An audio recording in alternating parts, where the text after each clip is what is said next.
OBC front के सचिव हैं, पंजाब से हैं, उनको भी मैं धन्यवाद करता हूं। रामचंद्र साकिया जी पंजाब से हैं, ओबीसी फ्रंट के ये भी हैं, इनको भी मैं धन्यवाद करता हूं।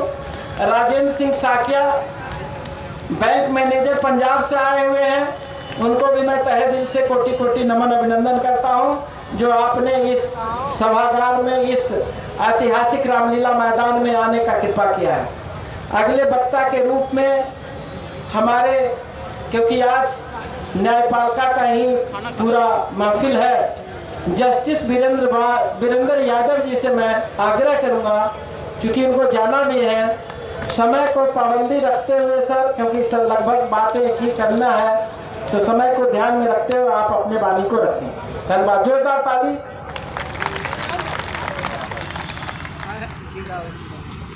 साथियों,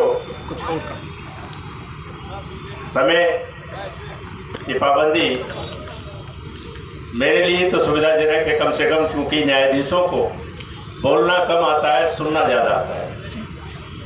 इसलिए बहुत ज़्यादा न कहते हुए मैं जातिगत जनगणना की बाबत इतना ही कहना चाहूँगा कि 1931 से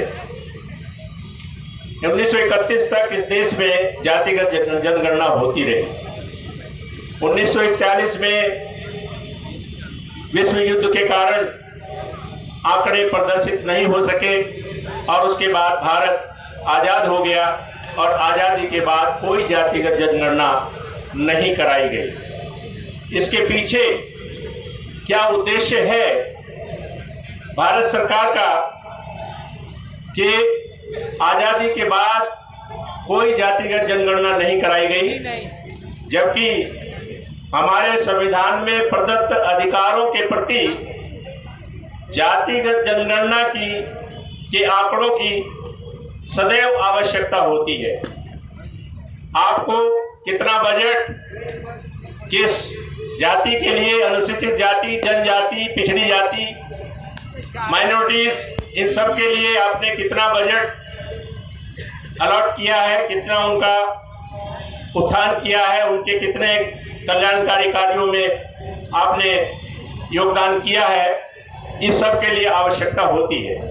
परंतु खाली ये कहकर कि जातिगत जनगणना कराने से देश में जातिवाद बढ़ेगा और हाल ही में तो ये कह देने से कि भारत सरकार के पास इतने संसाधन नहीं है कि जातिगत जनगणना कराई जा सके, इसके पीछे क्या मकसद है आप लोग अंदाजा लगा सकते हैं कि किसी भी रूप में वो नहीं जानना चाहते या जानने देना चाहते हैं कि भारत में पिछड़ा वर्ग, जिसमें SC, ST, OBC और माइनॉरिटी सम्मिलित हैं, कितना है और उनकी भारत के संसाधनों में कितनी भागीदारी होनी चाहिए।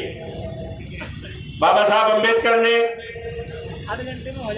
SC, ST के लिए जो व्यवस्थाएं संविधान में की गई हैं, उनके अनुसार तो SC, ST की जनगणना हो रही है, परंतु OBC की जनगणना नहीं हो रही है, जबकि भारत के संविधान में अनुच्छेद 340 इस बात का प्रावधान करता है कि पिछड़ी जातियों के कल्याण के लिए योजनाएं बनाई जाएं और जब तक जातिगत जनगणना नहीं होगी तो किस प्रकार से ऐसी योजनाएं कोई भी सरकार बना सकती है। हम लोगों को पढ़ाया गया है जैसा इतिहास, वो इतिहास वास्तव में कुछ और रहा है और जो नहीं पढ़ाया गया वास्तव में इतिहास वो था। आपको साइमन कमीशन के बारे में जानकारी होगी कि भारत में साइमन कमीशन 2 बार आया और उसके पीछे क्या उद्देश्य था। साइमन कमीशन का विरोध किन लोगों ने किया? जब साइमन कमीशन पिछड़ी जातियों के जो उनके स्तर को सुधारने के लिए, उनकी जनप्रतिनिधित्व बढ़ाने के लिए साइमन कमीशन आया और कमेटी बनाई गई, तो आप देख सकते हैं इतिहास उठाकर कि उनका विरोध किन लोगों ने किया। गांधी जी ने भी उनका विरोध किया, जवाहरलाल ने उनका विरोध किया, बाल गंगाधर तिलक ने उनका विरोध किया। कौन लोग हैं ये सब जिन्होंने उसका विरोध किया, जो नहीं चाहते थे कि किसी भी प्रकार से भारत में पिछड़ी जातियों के उत्थान या उनके प्रतिनिधित्व की बाबत कोई बात की जाए। यहाँ तक भी कह दिया गया है कि संसद में तेली तमोली कुंभटे जाकर क्या हल चलाएंगे। ये व्यवस्था साइमन कमीशन के सामने से ही भारत में हमको देखने को मिली है, और वही लोग अभी भी हमारे ऊपर शासन कर रहे हैं। 1931 की जनगणना के अनुसार यदि पिछड़ी जातियां 52% हैं, तो क्या 52% अधिकार उनको मिले हैं? अभी तक वो अधिकार नहीं दिए गए हैं। हम संघर्ष कर रहे हैं, सम्मेलन भी बहुत हो रहे हैं। पूरे भारतवर्ष में जातिगत जनगणना कराए जाने की बात उठी है, लेकिन किसी भी प्रकार का कोई असर भारत सरकार पर पड़ता हुआ दिखाई नहीं दे रहा है। अब तो राज्य सरकारों को भी जातिगत जनगणना कराने के लिए उत्प्रेरित करना होगा। भारत सरकार को भी जातिगत जनगणना कराने के लिए हम लोगों को बताना होगा, दबाव डालना होगा। उसके लिए जो भी जिस प्रकार के अभी आंदोलन, धरना, प्रदर्शन जो भी करना हो वो करना होगा। जातिगत जनगणना कराने से भारत सरकार क्यों बच रही है? सीधा सीधा आपको कोई अधिकार देने के मूड में नहीं है, और आप अपना हिसाब भारत के बजट में अपनी जनसंख्या के अनुसार अपना हक, हिस्सा मांगने के लिए आप लोगों को बिल्कुल ऐसा निष्प्रभावी कर दिया गया है, ताकि आपको अपना अधिकार न मिल सके और वो अपने तरीके से भारत के सभी स्रोतों का उपयोग करते रहें। इस देश में 85% जनमानस, केवल 15% जनमानस के द्वारा गवर्न है, जबकि इसका उल्टा होना चाहिए। 85% जनमानस यदि एक मंच पर आता है और एक साथ सारी कार्रवाई करने के लिए तैयार होता है, तो कोई कारण नहीं है कि भारत में जातिगत जनगणना ही नहीं, अन्य सभी कार्य पिछड़ों के फेवर में कराने के लिए शक्ति प्रदान कर शक्ति मिल सके। हम लोग क्यों एकत्रित नहीं हो पा रहे हैं, इस पर विचार करना होगा। उन लोगों ने पाखंडवाद फैलाया, हर तरफ हम लोगों को अंधविश्वास और धार्मिक बातें बताकर, धार्मिकता की भांग पिलाकर ऐसा कर दिया गया कि हम लोग अपना इतिहास ही भूल गए। हम लोग पिछड़ी जातियों के लिए संघर्ष करने वाले जितने भी हमारे महापुरुष हुए हैं, उनके बारे में भी सही तरीके से नहीं जानते हैं।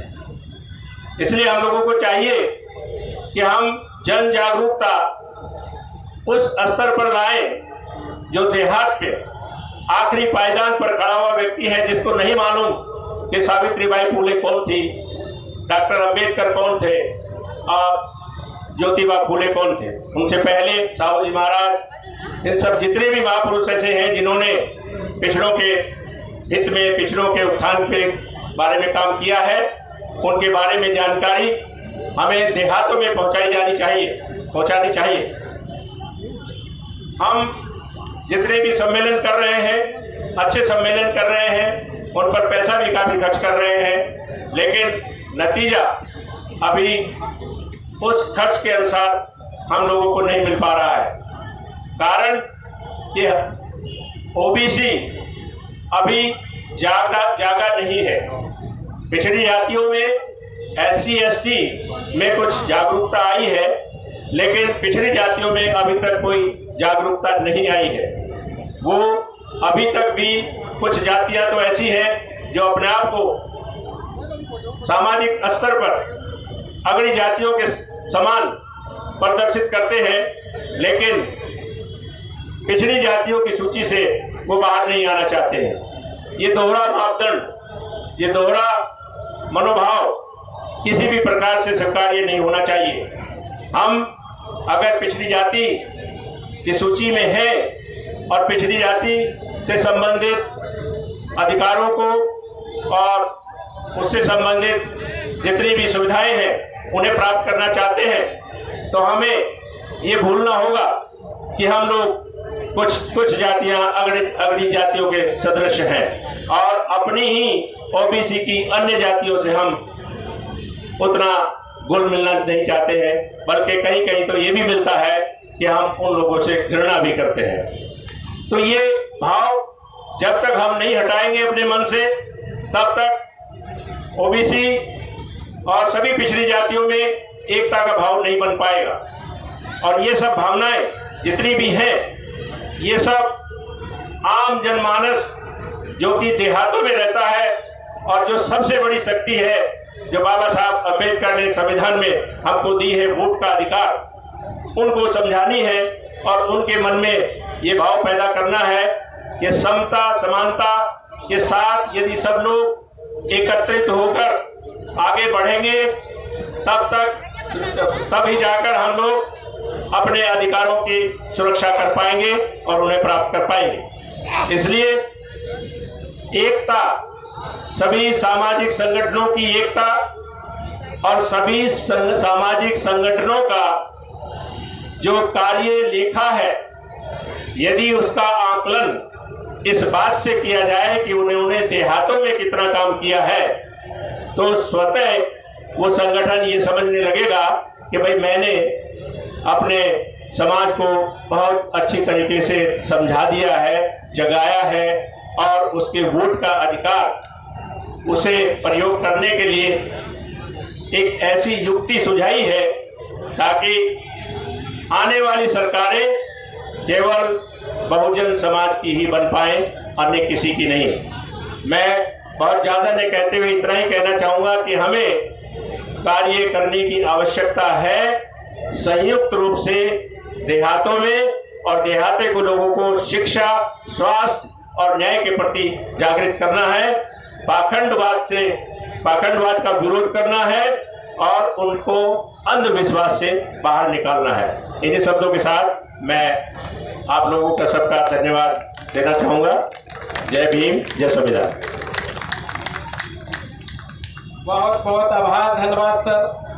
अगला वक्ता के रूप में उत्तर प्रदेश की सरजमी से पहुँचे हैं प्रोफेसर ज्ञानवर्धन करने वाले हैं, और इतना ही नहीं 12 साल तक इन्होंने MP का सेवा भी दिया है।